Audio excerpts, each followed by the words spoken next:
Let's go talk to Jeff.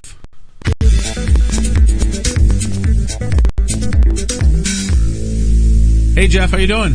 Hey, good morning. Good morning. No, I'm not going to yell at you. I want to point out that last caller explained perfectly why our country is in the situation it is in. You said that, not me. She said that you're anti-government, and you said yes. And her response was, oh, boy. Yeah. Our country was founded by anti-government people. Well, I keep trying to say that. Everybody keeps telling me I'm a fool. I keep trying to point out, we formed this government for freedom. This country was formed to be free of that kind of stuff. Well, we haven't been taught freedom in so long that libertarians sound crazy to people. But the one big advantage to being a libertarian is that we see through the Republican-Democrat lie. There is no Republican Party and Democrat Party. There is only one party, and that is of big government. And then there are a small minority of people in Congress, there's probably about 10 of them now. Judd Gregg is one of them. Who are small government people. That's right. And that's all it is.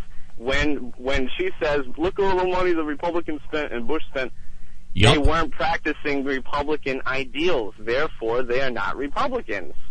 So, people really need to go back and learn about our country, because there is a reason why our country is becoming so broke and we're losing our prosperity. That's because the government's getting bigger. The government didn't make us the most prosperous country in the world. The people did, by being unrestrained by government. Amen, my brother. I'm telling you, this is what I keep saying, everybody. If you look at the states, if you look at the states in this country that are prospering, they're the ones where the government is tiny, and people do for themselves.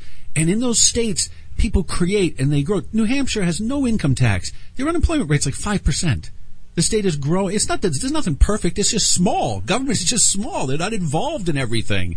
And, we don't have a big problem is we don't have any Republicans with the guts to actually say what I just said. What I just said is not actually libertarian. It is, but it's conservative as well. That's right. There's really not that big of a difference between a conservative and a libertarian. No, you know what's happened with conservatives and liberals now? It's no longer anything to do with money and finance. It's now to do with religion and belief system. So now you're conservative if you believe in God, and you're liberal if you don't. And you know what's funny it's about just that? ridiculous. I consider myself a conservative libertarian because on issues like things like drugs, I stray from libertarianism. But I'm also agnostic. I don't believe in God. I consider myself a conservative libertarian. Well, you don't fit in.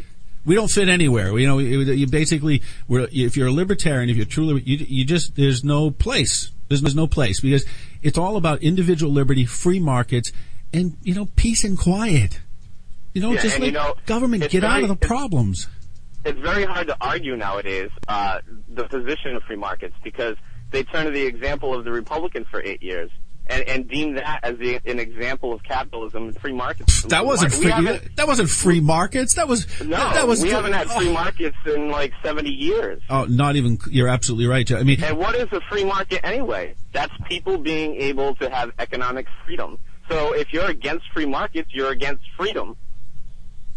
This guy's we're Jeff. I got nothing to say. We're on exactly the same page. We're still following the economics of a dead British guy. That was the original intent of my call. Is my question was, do you think this will spell the downfall of Keynesian economics? And I don't think it will, unless we have a total collapse.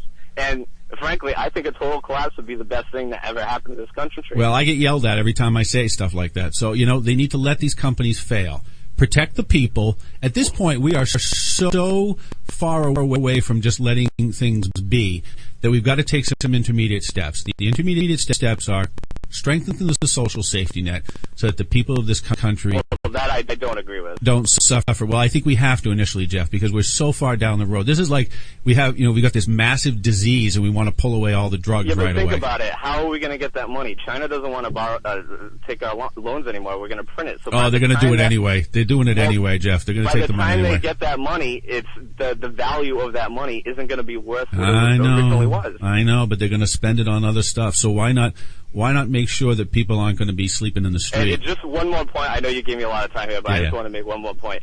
The reason I love Peter Schiff is the other day he said, Bush said Wall Street got drunk and all these people got drunk, but they never ask where did they get the liquor from? Right. And where did they get the liquor from? Yeah, they got it from the Federal Reserve. They got it from the government. Jeff, thanks much. That was a great call. Jeff and I are clearly on the same page with this issue. To Mrs. T, the Republicans absolutely set the table for this. Now the Democrats are serving up the meal. That's all. That's the